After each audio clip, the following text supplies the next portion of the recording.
Assalamualaikum warahmatullahi wabarakatuh. Balik lagi sama saya Farid Wajidillah.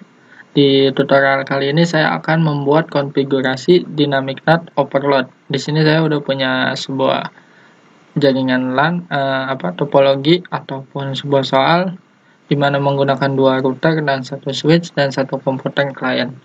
Oke, langsung aja. Yang pertama kita konfigurasi adalah router internet. Kita masuk ke router internet.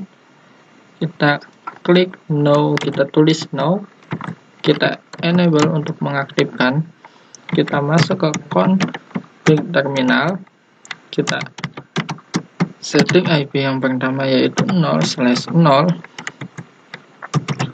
IP address 11.11.11.2, kita cek 2 atau 1 sesuai soal titik 2 ya. Di sini kita kasih 255.255.0 no sh. Oke. Yang selanjutnya itu kita bakal ngasih alamat IP di loopback-nya itu ya. Kita keluar, kita masuk int loopback 1. Kita masukin IP address 8.8.8.8. Ini 8.8 sesuai soal ya. Kalau kalian mau masukin IP-nya terserah berapapun, yang penting sesuai yang ada di ASCII-nya ya. 255. Oke. Kita enter. Nice. Ya. Oke, untuk selanjutnya kita sedang konfigurasi OSPF-nya ya. OSPF. Kita masuk ke router OSPF 1, kita enter, kita masukin IP yang tadi kita buat, network 8.8.8.0 spasi 0.0.0.255 area 0, enter. Untuk masukin networknya ini terserah mau dimulai dari yang mana aja, mau dari yang interface loopback ataupun interface fast ethernet 0/0 network 11.11.0.0.255 area 0. Oke. Nah, di sini kita aja, kita cek show IP route. Nah, kalau udah muncul tabel seperti ini, udah selesai untuk konfigurasi router internetnya. Sekarang kita masuk ke konfigurasi router sakti ini. Kita masukin pengalamatan IP dulu. Di sini kita no. Kita enter lagi, enable, kita masuk ke config T. Nah, kita masukin dulu nih int fa 0/0. Nah, kita cek dulu sebelum ini 0/0 itu ke bawah atau ke atas. Oke, cara ceknya kita arahin ke kursor ini ke merah. 0/0 itu ke samping, berarti IP-nya 1.1.1 ya. Oke, kita langsung 1 IP address 1.1.1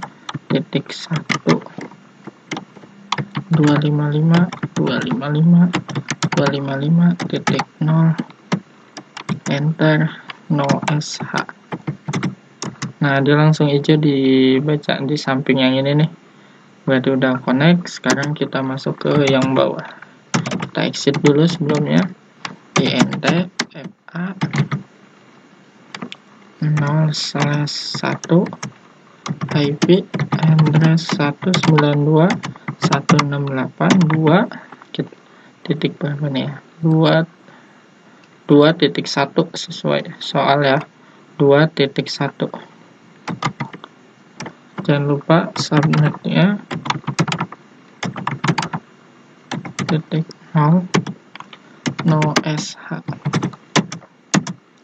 Oke, kita keluar. Sekarang kita setting OSPF nya juga, kita tulis router OSPF 1, kita masukin IP yang tadi, network 11.11.0.0.0.255 area 0, enter. Kita masukin juga yang keduanya, network 192.168.1, oh salah, 2 ya tadi. Sini kita lihat 2.0.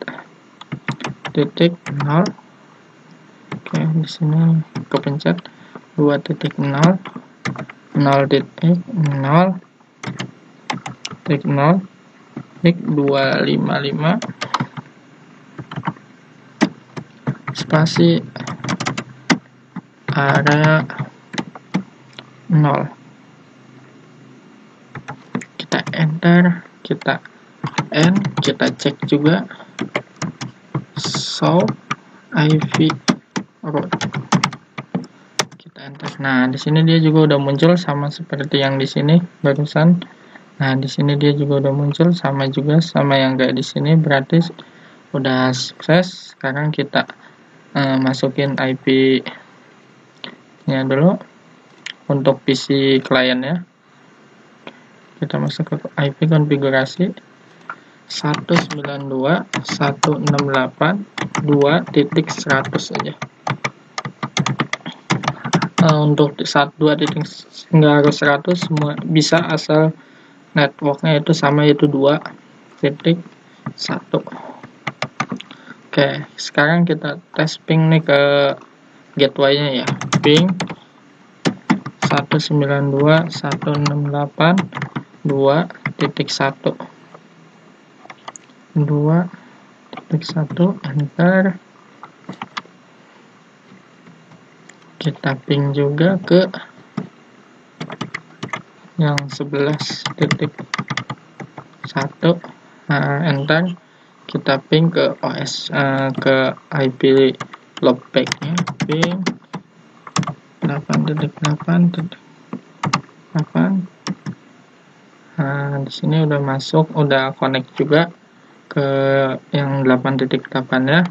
Nah, sekarang kita konfigurasi juga untuk pengalamatan IP NAT secara dinamiknya ya. Caranya sama aja kayak video sebelumnya. Kita masuk ke config,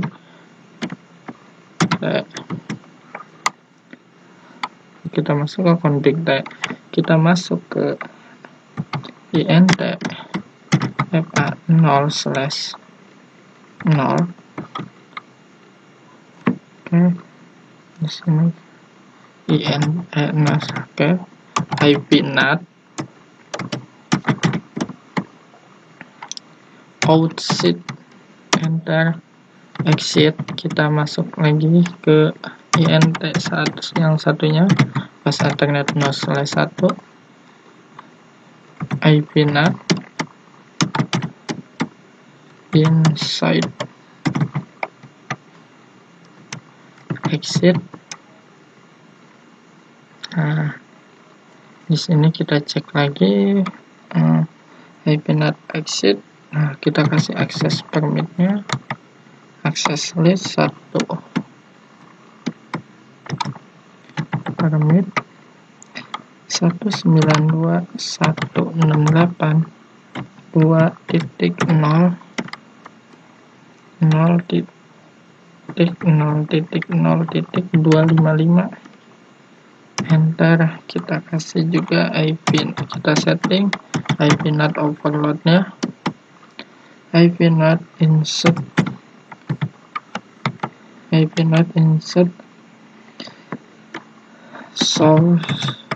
source list 1 int fa 0/0 overload, kita enter, kita end. Nah, sekarang di sini kita udah bikin konfigurasi yang namanya NAT secara overload. Kita tes PDU ya. Oke, successful. Kita tes lagi ke sini, sukses juga. Sekarang kita ulangin pingnya juga ya.